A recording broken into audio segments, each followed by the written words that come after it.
Corona virus की वजह से सोशल मीडिया का इस्तेमाल कुछ ज़्यादा ही हो गया है। अब जब हम बात कर रहे हैं सोशल मीडिया की, तो हम लोग व्हाट्सअप कैसे भूल सकते हैं। व्हाट्सअप का एक फ़ीचर जो बहुत ज़्यादा इस्तेमाल हो रहा है इस कोरोना वायरस में, वो है ग्रुप कॉलिंग, कि 4 लोग एट अ टाइम बात कर सकते थे। तो वो दोस्तों में तो ठीक थी, मगर अगर हमें कोई मीटिंग करनी है या कुछ और करना है तो डेफ़िनेटली हमें स्विच करना पड़ता था ज़ूम की तरफ या किसी और एप्लीकेशन की तरफ। मगर इसको देखते हुए व्हाट्सअप ने एक नई अपडेट निकाली है। उस अपडेट के अंदर हम एट अ टाइम एक वक्त में अब 4 लोग नहीं, हम 8 लोग बात कर सकते हैं। अभी आपके साथ ऐसा हुआ है कि आप जॉब मांगने गए हों और सामने वाले ने आपकी काबिलियत ना देखते हुए आपकी एप्लीकेशन को रिजेक्ट कर दिया हो, या फिर कभी ऐसा हुआ हो कि किसी बंदे ने आपको इतना बुरा भला कहा हो, फिर आपने ठान लिया हो कि हाँ, अब तो मैं इस बंदे को करके दिखाऊंगा और अब मैं एक बड़ा आदमी बन के दिखाऊंगा। ऐसे ही कुछ हुआ व्हाट्सएप के को फाउंडर ब्रायन एक्टर के साथ। हुआ ये कि 2009 के अंदर जब वो अपनी सीवी, अपनी एप्लीकेशन लेके गए जॉब के लिए फेसबुक में, तो फेसबुक वालों ने उनकी एप्लीकेशन को रिजेक्ट कर दिया। उसके बाद उन्होंने ये चीज़ को इतना सीरियसली ले लिया कि फिर उन्होंने एक अपनी ख़ुद की एक एप्लीकेशन बनाई जिसका नाम उन्होंने रखा व्हाट्सअप। और फिर वही एप्लीकेशन को इतना मशहूर करके, इतना पॉपुलर और इतना पावरफुल बना के फेसबुक को ही बेच दिया $19 बिलियन में। है ना कितनी मोटिवेशनल बात। क्या ये आप जानते हैं कि यूट्यूब अब 15 साल का हो चुका है। जी हाँ, ये बात है 2005 के अंदर, जब यूट्यूब के को फाउंडर जावेद करीम साहब ने यूट्यूब पे सबसे पहली वीडियो अपलोड की। ये बात है 2004 के अंदर, जब कुछ इस तरह से हुआ, यानी कि कुछ कोई सिंगर थी, उनके कपड़ों के साथ या कुछ ऐसा हुआ जिसकी वजह से ये बात कुछ ज़्यादा ही फैल गई।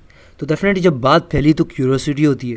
तो हुआ ये कि ये बात फैलते फैलते यूट्यूब के को फाउंडर जावेद करीम साहब के पास पहुंची। तो जावेद करीम साहब ने सोचा कि चलें क्या हुआ इसको देखते हैं।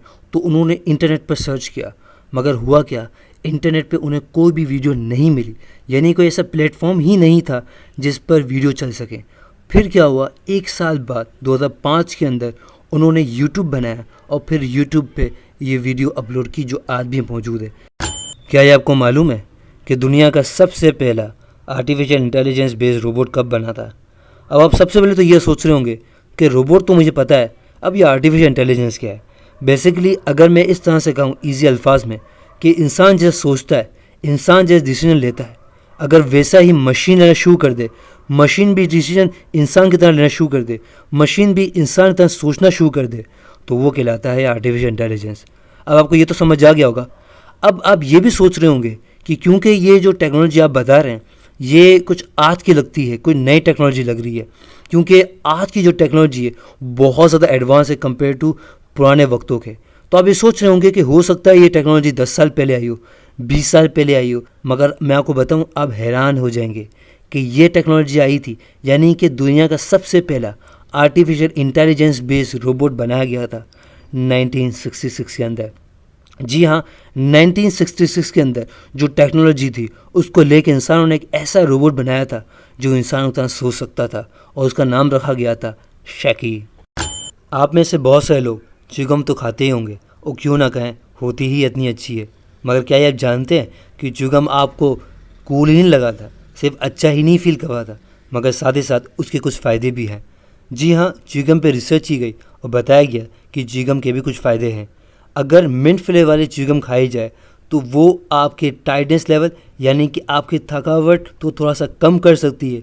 साथ ही साथ अगर च्युइंगम खाई जाए तो वो आपके स्ट्रेस लेवल को, यानी कि टेंशन के लेवल को भी कम कर सकती है। और ना सिर्फ टेंशन के लेवल को, मगर साथ ही साथ आपके एंजाइटी लेवल, यानी कि आपके चिड़चिड़ेपन को भी कम कर सकती है। तो जी हाँ, च्युइंगम के भी फ़ायदे हैं। इस यूट्यूब चैनल को सब्सक्राइब करें, घंटे के बटन को भी दबाएं, लाइक करें, कमेंट करें और शेयर भी करें, क्योंकि इस वीडियो को बनाने में बहुत मेहनत लगी है। तो आप ये कर देंगे तो डेफिनेटली हमें बहुत अच्छा लगेगा।